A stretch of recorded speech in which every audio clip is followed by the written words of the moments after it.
सभी बहन भाइयों को जय श्री की फिर से हमारे YouTube चैनल पे आपका स्वागत है। और आज हम बहुत दिनों के बाद आपके लिए एक छोटी सी कहानी लेके आए हैं जिससे आपको क्या है बहुत अच्छी शिक्षा मिलने वाली है।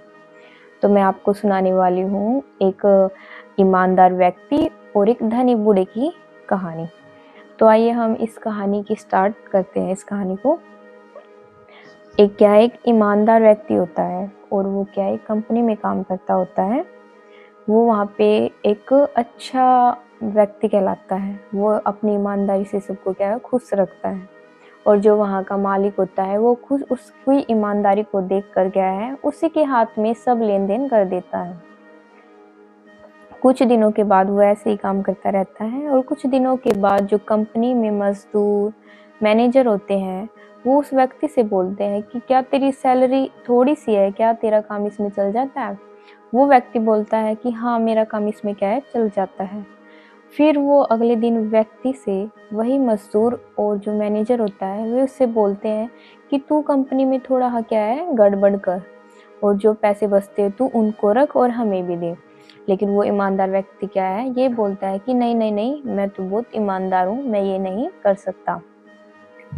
अरे मालिक मुझ पे बहुत भरोसा करता है और मैंने अपनी ईमानदारी से सबको खुश रखा है। और या मेरे को थोड़ी सैलरी मिले, मैं इसमें भी खुश हूँ। फिर वो व्यक्ति अगले दिन फिर कंपनी में आता है और फिर अगले दिन मैनेजर और मजदूर उसको बोलते हैं यार तू थोड़ा सा गड़बड़ कर कंपनी में, क्योंकि सब कुछ लेन देन तेरे ही हाथ में है, तुझे मालिक कुछ भी नहीं बोलेगा।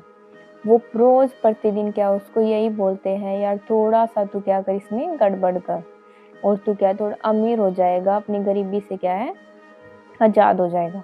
वो डेली उसको प्रतिदिन उसको यही बोलते हैं। लेकिन वो ईमानदार व्यक्ति थोड़ा उदास हो जाता है और जब वो घर पे जाता है तो अपने मन में सोचता कि कल से मैं उस कंपनी में नहीं जाऊंगा, क्योंकि वहाँ पे लोग मुझे बार बार बोलते हैं और इससे मेरी ईमानदारी खराब हो जाएगी। मैं वहाँ पे नहीं जाऊंगा, कहीं मेरे मन में लालच न आए। तो वो व्यक्ति कंपनी को छोड़ देता है और वो रास्ते में चला जाता है। फिर वो रास्ते में सोचता है अरे मैंने तो नौकरी छोड़ दी, अब मेरा घर कैसे चलेगा। वो व्यक्ति मन ही मन सोचता और उदास हो जाता है। फिर उस व्यक्ति को एक बूढ़ा व्यक्ति मिलता है। वो बूढ़ा व्यक्ति उससे बोलता है अरे बेटा तू कहाँ जा रहा है। तो वो बेटा बोलता है, जो व्यक्ति था वो बोलता है बूढ़े अब्बा मैं यही हूँ, कहीं नहीं जा रहा हूँ, क्या आपको मुझसे कुछ काम है। फिर वो बूढ़ा व्यक्ति बोलता है हाँ बेटा मुझे तुझसे काम है। फिर वो व्यक्ति बोलता है हाँ बोलो बूढ़े अब्बा आपको क्या काम है। फिर वो बूढ़ा व्यक्ति बोलता है कि बेटा मेरे पास 3 पोटलियां हैं, अगर तू मेरी मदद कर दे, नदी पार मेरी मदद कर दे इनको ले जाने में, तो मैं तुझे एक सोने का सिक्का दूंगा। वो व्यक्ति मन ही मन सोचता है अरे मैंने तो नौकरी भी छोड़ दी है और मेरे घर का गुजारा कैसे चलेगा। चलो मैं इस बूढ़े व्यक्ति को नदी के पार छोड़ दूं, तो मुझे एक सोने का सिक्का मिल जाएगा जिससे मेरा घर चल जाएगा। फिर वो रास्ते में जाता है, बूढ़ा व्यक्ति उसको बोलता है तू मेरी एक पोटली ले तो मैं तुझे एक सोने का सिक्का दे दूंगा। फिर वो व्यक्ति बोलता है बूढ़े अब्बा इस पोटली में क्या है। फिर वो बूढ़ा व्यक्ति बोलता है कि इस पोटली में बेटा बहुत सारे चांदी के सिक्के हैं। फिर वो जाता है रास्ते में चलता है। फिर बूढ़ा व्यक्ति बोलता है उसको बेटा नदी आ गई है और नदी पार पहाड़ों के ऊपर मेरा घर है। फिर वो व्यक्ति बोलता है उसको कि बूढ़े अब्बा इस पोटली में क्या है। वो फिर से बोलता बेटा इसमें सोने के सिक्के हैं। फिर बूढ़ा व्यक्ति बोलता है बेटा अगर तू मेरी दूसरी पोटली को भी ले तो मैं तुझे एक और सोने का सिक्का दूंगा। फिर वो व्यक्ति बोलता है ठीक है बूढ़े अब्बा, अब्बा इसमें क्या है। फिर वो बोलता है बेटा इसमें चांदी के सिक्के हैं। फिर वे नदी पार कर देते हैं और बूढ़ा व्यक्ति होता है, बहुत ही बूढ़ा होता है। वो उसको बोलता है बेटा यहाँ पहाड़ों के ऊपर ही पीछे है मेरा घर है, अगर तू तीसरी पोटली भी ले तो मैं तुझे एक और सोने का सिक्का दूंगा। फिर वो व्यक्ति बोलता है बूढ़े अब्बा इसमें क्या है। वो बोलता है बेटा इसमें बहुत सारे सोने के सिक्के हैं। फिर वो बूढ़ा उसको परखने के लिए बोलता है, बेटा अगर तू तू इन तीनों पोटलियों को ना यहाँ पहाड़ के पीछे ना मेरा घर है। तो बूढ़े बाबा ने कहा कि मैं तो बहुत बूढ़ा हो गया हूँ, क्या तू इन तीनों पोटलियों को आगे आगे लेके चल और पीछे वहाँ पे पहाड़ी के पीछे मेरा घर है, वहाँ पे तू क्या है आराम कर जब तक मैं आराम आराम से पहुंचूं।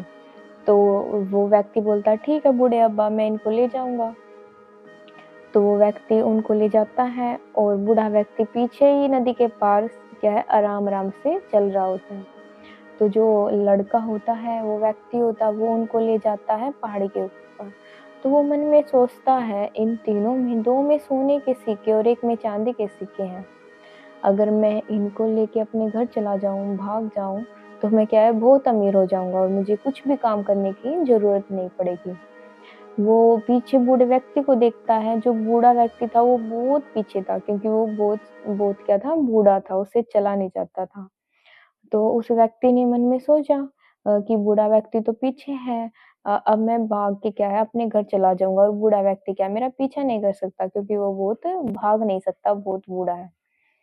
तो भाग जाता है और उन तीनों पोटलियों को क्या अपने घर ले जाता है। वो मन में खुश हो जाता है और वो खुशी-खुशी में क्या है पोटली को खोलता है कि इसमें तो बहुत सारे क्या है सोने के सिक्के होंगे। वो उस पोटली को खोलता है और उसमें क्या है बड़े-बड़े पत्थर मिलते हैं। वो उदास होता है, फिर वो देखता है अरे, अरे! अभी तो दूसरी पोटली भी है, वो उसको खोलता है भाग के। तब वो खोलता है कि इसमें तो चांदी के सिक्के होंगे, लेकिन वो उस पोटली को खोलता है तो उसमें भी क्या है बड़े-बड़े पत्थर मिलते हैं। फिर वो उदास हो जाता है लड़का। फिर वो कहता है कि नहीं, नहीं, नहीं, अभी तो तीसरी भी है, इसमें तो सारे ही सोने के सिक्के होंगे। फिर वो उस तीसरी पोटली को भी खोलता है और उसमें भी क्या है पत्थरों के साथ एक पर्ची मिलती है।